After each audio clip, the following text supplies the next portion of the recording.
Dear students, today we will discuss about income and demand relationship and impact of tastes and preferences on demand for a commodity. First of all, we will discuss about relationship between income and demand, अर्थात आय और मांग के बीच संबंध। यदि हमारी आय में वृद्धि होती है तो हमारी प्रवृत्ति अधिक वस्तुओं को खरीदने की होती है। जब हमारी आय बढ़ती है तो हम अधिक कपड़े, अधिक जूते, अधिक पेन, अधिक कॉपियाँ, अधिक कारें इत्यादि खरीदना चाहेंगे। लेकिन ये स्थिति सब वस्तुओं के लिए एक जैसी नहीं होती है।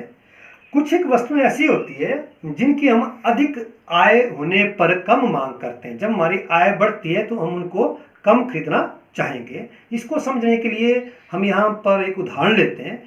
दो वस्तु हम उदाहरण के रूप में ले रहे हैं, बाजरा और गेहूँ। बाजरा गेहूँ की तुलना में निम्न कोटि की वस्तु है, अर्थात घटिया वस्तु है, और गेहूँ उच्च कोटि की वस्तु है।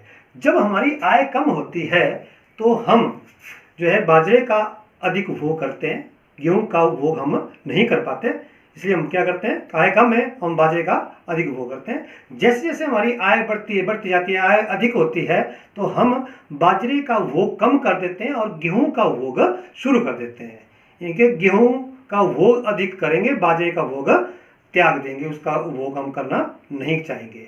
तो इस आधार पर हम वस्तुओं को दो वर्गों में बांट सकते हैं, सामान्य वस्तुएं और जो है निम्न कोटि की वस्तुएं, अर्थात घटिया वस्तुएं। तो सबसे पहले आता है सामान्य वस्तुएं, नॉर्मल गुड्स। सामान्य वस्तुएं वे वस्तुएं होती है जिनकी आय बढ़ने पर मांग बढ़ती है तथा आय कम होने पर मांग कम होती है। सामान्य वस्तुओं में जो है धनात्मक संबंध पाया जाता है, सीधा संबंध होता है, अर्थात इनका जो आय प्रभाव होता है वो धनात्मक होता है। इसको हम निम्न रेखा चित्र के द्वारा भी समझ सकते हैं। ओ एक्स एक्सिस पर यहाँ पर क्वांटिटी को लिया गया है, ओ वाई एक्सिस पर प्राइस को लिया गया है, ओ पी यहाँ पर कीमत है, कीमत स्थिर है, D1, D2, D3 ये मांग वक्र है, D1 यहाँ पर प्रारंभिक मांग वक्र है। जब आय में वृद्धि होती है तो हमारी मांग बढ़ती है, तो यहाँ पर आय जब बढ़ी, मांग बढ़ी, तो नया मांग वक्र D1 से जो सर्कल आगे की ओर सर्कल है D2 हो जाता है, और यहाँ पर मांग बढ़ी, आय बढ़ने से AB में मांग में वृद्धि हुई। और जब आय में कमी होती है तो मांग कम होती है। तो यहाँ आप देख सकते हैं जो मांग वक्र है हमारा पीछे की ओर सर्कल है, D1 से D3 की ओर मांग में कमी कितनी हुई, A से C के बीच में। तो इस प्रकार हम कह सकते हैं कि सामान्य वस्तुओं की स्थिति में आय बढ़ने पर मांग बढ़ती है, आय कम होने पर मांग कम होती है, भले ही कीमत स्थिर रहे। तो थी सामान्य वस्तुएं। अब है जो है घटिया वस्तुएं या निम्न कोटि की वस्तुएं, इन्फीरियर गुड्स। निम्न कोटि की वस्तुएं या घटिया वस्तुएं वे वस्तुएं होती है जिनकी आय बढ़ने पर मांग कम होती है तथा आय कम होने पर मांग अधिक होती है। इनमें ऋणात्मक संबंध पाया जाता है, विपरीत संबंध होता है, अर्थात इसमें आय पर जो प्रभाव होता है वो ऋणात्मक होता है। इसको हम निम्न रेखा चित्र के द्वारा समझ सकते हैं। ओ एक्स एक्सिस पर यहाँ पर क्वांटिटी को लिया गया है, ओ वाई एक्सिस पर प्राइस को लिया गया है, ओ पी यहाँ पर कीमत है, D1, D2, D3 ये मांग वक्र है, D1 प्रारंभिक मांग वक्र है। यहाँ पर जैसा हमने यहाँ भी देखा कि आय बढ़ने पर मांग कम होती है और आय कम होने पर मांग बढ़ती है। तो हम डायग्राम के द्वारा समझ सकते हैं, जब हमारी आय बढ़ रही है तो मांग कम होगी। मांग क्या है, D1 से कम होकर D3 पीछे की ओर मांग वक्र सरकेगा। मांग में कमी कितनी आई, A से C के बीच में। और जब आय घटेगी तो मांग बढ़ेगी।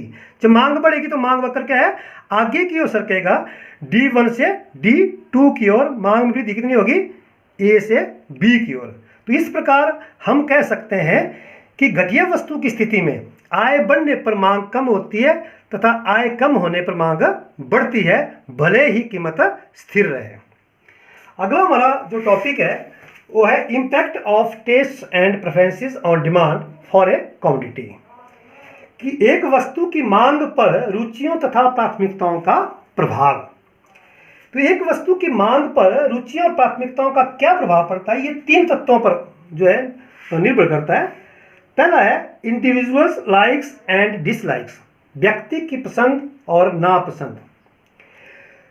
जो वस्तुएं किसी व्यक्ति को पसंद होती है उनकी वो अधिक मांग करता है, जो वस्तुएं व्यक्ति को पसंद नहीं है उनकी वो कम मांग करता है। दूसरा तत्व है ट्रेंड्स एंड फैशंस, इनके रुझान और फैशन।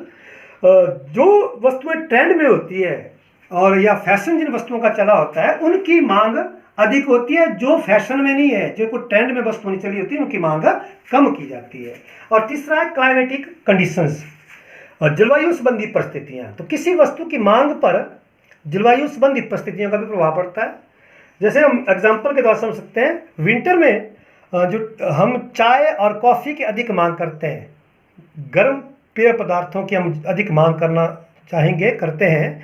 और समर में हम ठंडे पेय पदार्थों की जैसे आइसक्रीम है और कोल्ड ड्रिंक्स इत्यादि की हम जो है समर में अधिक मांग करते हैं। तो किसी वस्तु की मांग पर जो है जलवायु संबंधी परिस्थितियों का भी प्रभाव पड़ता है। इसको भी हम जो है इस रेखा चित्र के द्वारा समझ सकते हैं। वो एक्स एक्सिस पर यहाँ पर क्वांटिटी को लिया गया है और ओ वाई जो एक्सिस है इसमें प्राइस को लिया गया है। ओ पी यहाँ पर कीमत है। D1, D2 और D3 जो है ये मांग वक्र है। D1 प्रारंभिक मांग वक्र है। और यहाँ पर जब जो रुचि और प्राथमिकताओं में अनुकूल परिवर्तन होता है तो मांग बढ़ती है। मांग वक्र आगे की ओर सरकता है, D1 से D2 की ओर आप देख सकते हैं मांग वक्र आगे की ओर सरक रहा है। जब जो इसमें प्रतिकूल परिवर्तन हुआ रुचि प्राथमिकताओं में, जब रुचि और प्राथमिकताओं में प्रतिकूल परिवर्तन होता है, यहाँ देख सकते हैं आप, तो इसमें जो मांग वक्र है वो पीछे की ओर सरकता है। D1 से D3 मांग में कमी होती है। यहाँ देखते हैं आप मांग में कमी क्या हुई, A से C तक। और जब अनुकूल परिवर्तन हुआ तो मांग में वृद्धि हुई, A से B।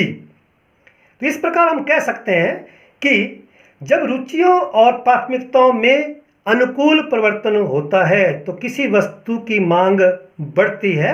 जब रुचियों और प्राथमिकताओं में प्रतिकूल परिवर्तन होता है तो किसी वस्तु की मांग कम होती है, भले ही कीमत स्थिर रहे। तो ये था आज का हमारा टॉपिक। मैं समझता हूँ आपको ये समझ आया होगा। आपने घर में जो डायग्राम यहाँ पर बनाए गए हैं इनकी प्रैक्टिस करना। जितनी आप प्रैक्टिस करेंगे उतने ही आपको ये डायग्राम बनाने आएंगे और ये टॉपिक आपको समझ आएगा। उसको ध्यान से समझना और आगे आपके बहुत काम आएगा। धन्यवाद।